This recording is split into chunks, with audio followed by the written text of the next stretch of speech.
नमस्कार जी। आज वेद ज्ञान के भाग 8वां है अथर्ववेद के पहले कांड सूक्त 23 में देवता वनस्पति के बारे में चर्चा करेंगे। उम्मीद है आपको थोड़ा बहुत पसंद आ रहा होगा। ऐसी अच्छी चीज़ों को आगे बढ़ाइए, करते रहिए, इससे हमारा भी हौसला बढ़ता रहेगा और अच्छी चीज़ें समाज में जाएंगी तो अच्छा ही होगा कुछ। ये लिखा है, हे दरिद्रा, हल्दी नामक औषधि तू रात में उत्पन्न हुई है, इसलिए तू शरीर की सफेदी दूर करने में समर्थ है। हे भृंगराज, बागरा नामक औषधि रंग काला कर देने वाली इंद्रा वारुणी नामक औषधि एवं असित वर्ण करने वाली नील नामक औषधि, तुम कुष्ठ रोग के कारण विकृत रंग वाले इस अंग को अपने रंग में रंग दो। वृद्धावस्था के कारण जो बाल श्वेत हो गए हैं उन्हें भी अपने रंग में रंग दो।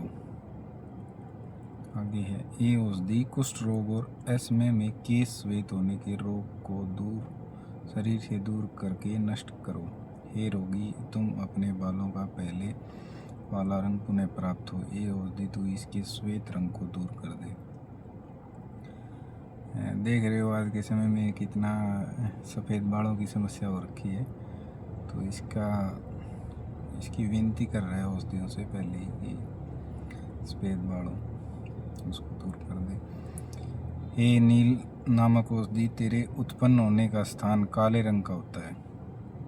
तू काले रंग की होती है, इसलिए तू कुष्ठ रोग के कारण दूषित अंग के सफ़ेद रंग और बालों के पकने को दूर कर।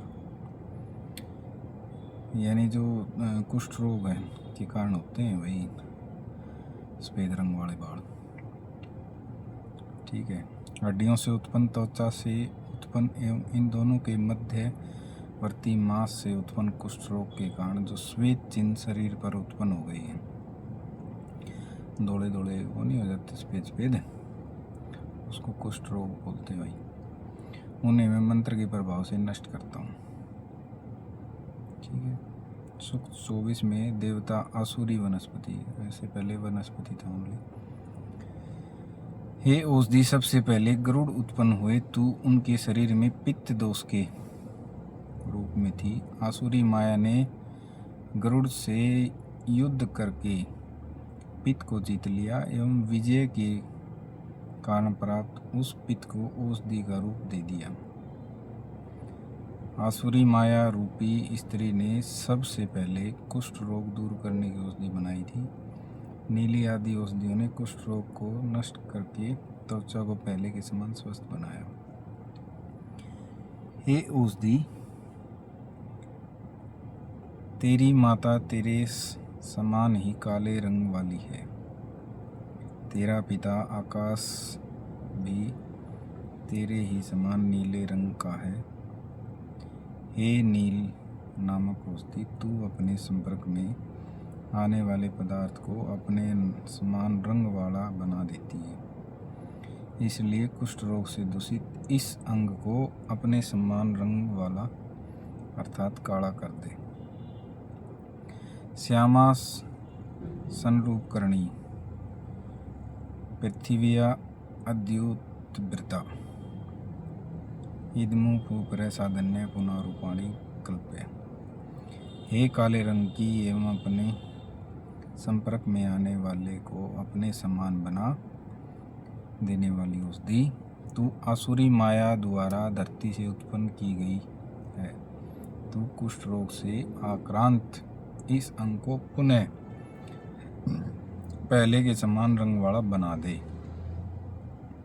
सूक्त 25 में देवता यक्ष्मा नाशक अग्नि,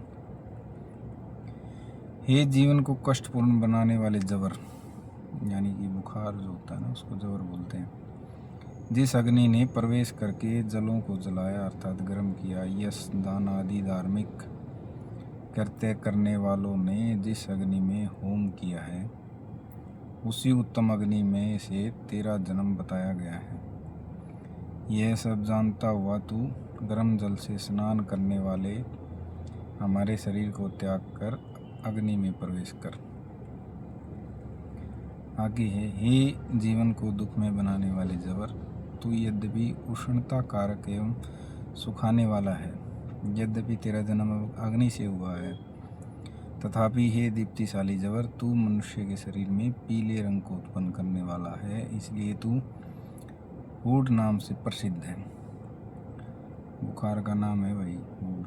पहले तू हमारे गर्म जल से भीगे हुए शरीर को अपना जन्म स्थान अग्नि जानकर हमारे शरीर से बाहर निकल जाओ। यानी कि इसको गलत फहमी हो रखी है तो उसको बोल रहा है बाहर जाने के लिए। हे शीत जबर, यानी कई बार ठंडा ताप चढ़ जाता है ना। तुम शरीर को शोकाकुल करने वाले, शरीर को सभी प्रकार से सुखाने वाले एवं तेजस्वी वरुण के पुत्र हो। तुम हूड नाम से प्रसिद्ध हो।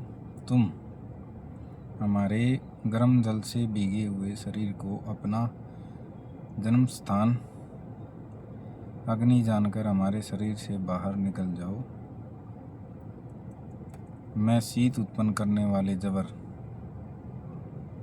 को नमस्कार करता हूँ। मैं ठंड लगने के बाद चढ़ने वाले एवं शोक कारक जबर को प्रणाम करता हूँ। जो जबर प्रतिदिन दूसरे दिन एवं तीसरे दिन आता है, मैं उसके लिए नमस्कार करता हूँ। सूक्त 26 देवता इंद्र आदि। हे देवो, आपकी कृपा से शत्रु द्वारा प्रयुक्त खड्ग आदि आयुध हमारे शरीर से दूर हो जाए। हे शत्रुओं, तुम यंत्र आदि के द्वारा जो पत्थर फेंकते हो वे भी हमसे दूर रहें। आकाश में दिखाई देते हुए सूर्य देव हमारे मित्र हों। संपत्ति देने वाले सविता देव हमारे मित्र हों। सविता देव अनेक प्रकार के धनों के स्वामी हैं। वेद तथा इंद्र देव हमारे मित्र हैं। हे सूर्य द्वारा पृथ्वी से सोखे हुए जल को न गिराने वाले पर्जन्य देव, हे 7 गणों वाले मरुत देव, आप सब सूर्य के समान तेज वाले हैं। आप सब हमारा विस्तार से कल्याण करें। हे इंद्र आदि देवों, आप शत्रुओं द्वारा छोड़े जाने वाले आयुधों को हमसे दूर करो तथा हमें सुख दो। हे इंद्र आदि देवों, आप हमारे शरीरों को सुख दें एवं हमारी संतान को सुखी बनाएं। सुख 27 देवता ब्रह्मस्पति। सांपों की ये 21 जातियां देवों के समान बुढ़ापे से रहित हैं एवं नागलोक में निवास करती हैं। ठीक है।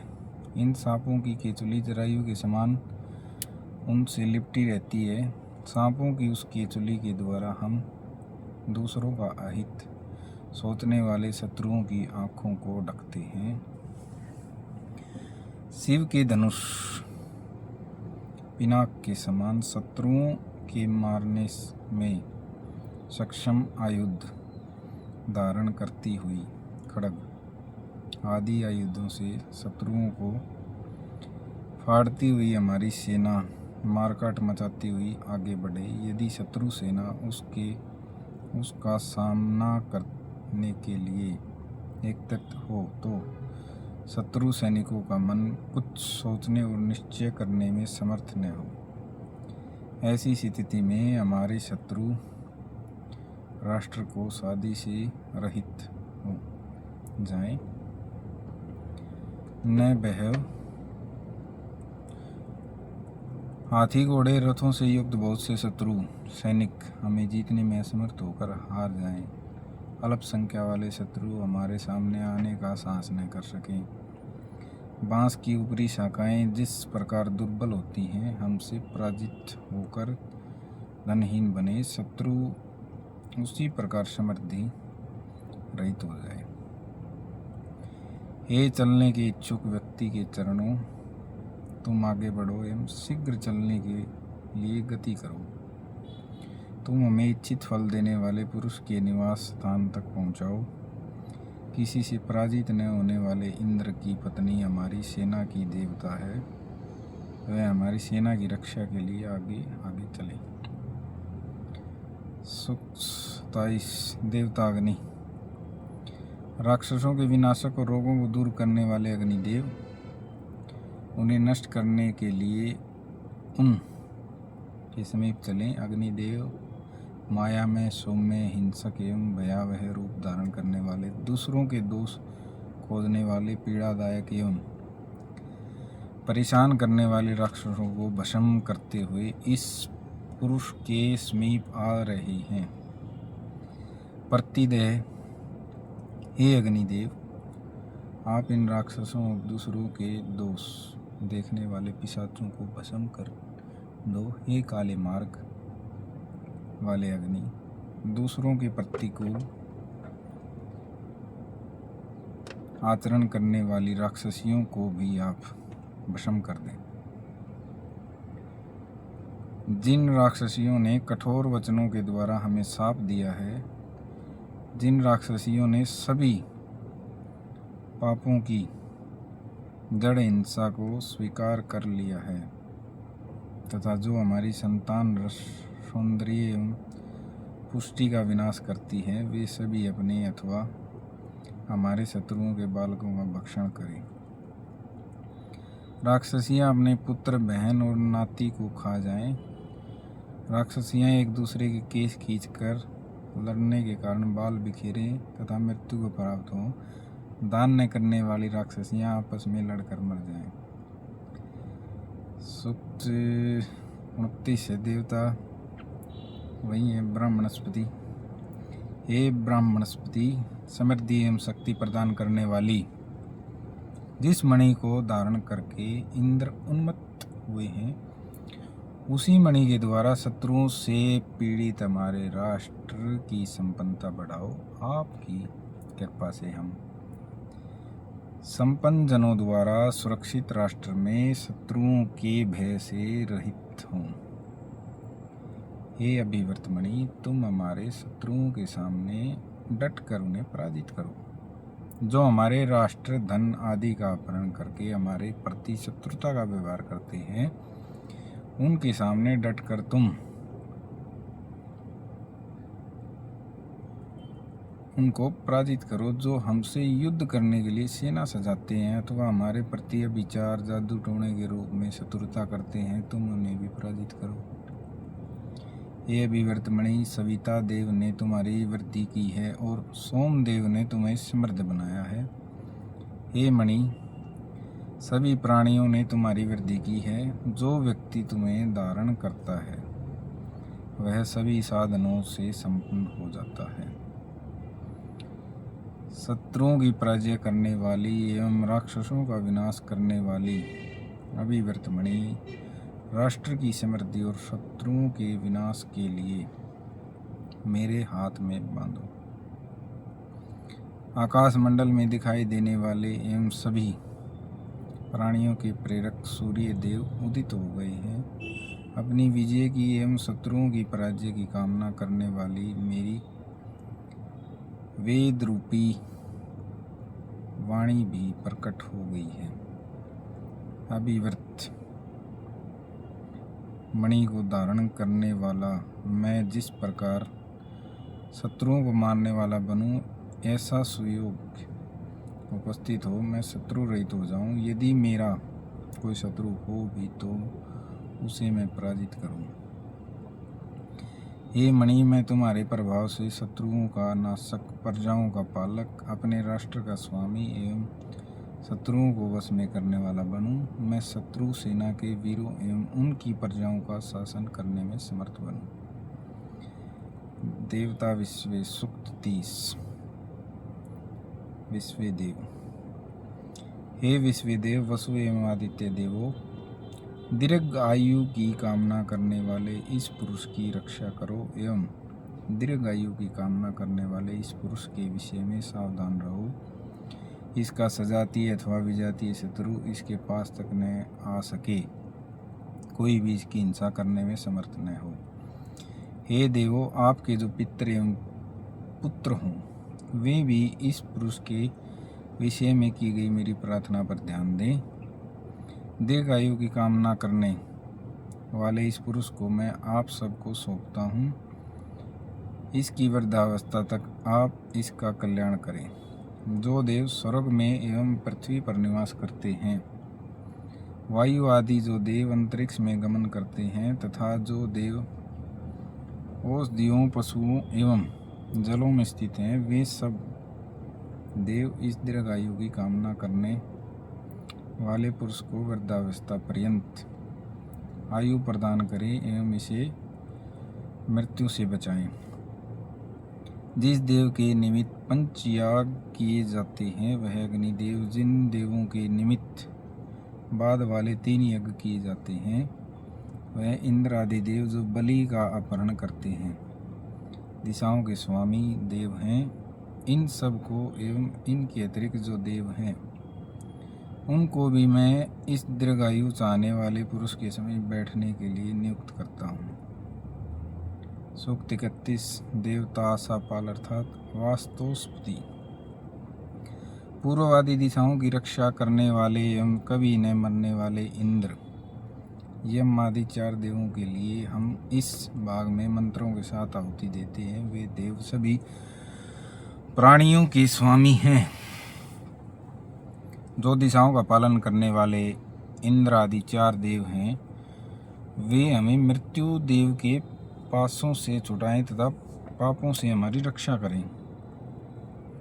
ये धन देने वाले देव कुबेर, मैं अपने अभिमत धन आदि प्राप्त करने के लिए हवि से इंद्र आदि देवों की प्रसन्नता के लिए हवन करता हूँ। दिशाओं की रक्षा करने वाले इंद्र आदि देवों में जो चौथे देव कुबेर हैं, वे इस यज्ञ में हमें स्वर्ण, रजत आदि धन दें। हमारी माता, हमारे पिता, हमारी गायों और सारे संसार का कल्याण हो। हमारी माता आदि उत्तम धन एवं श्रेष्ठ ज्ञान वाले हैं। हम 100 वर्ष तक सूर्य के दर्शन करते रहें। सूक्त 31 द्यावा पृथ्वी।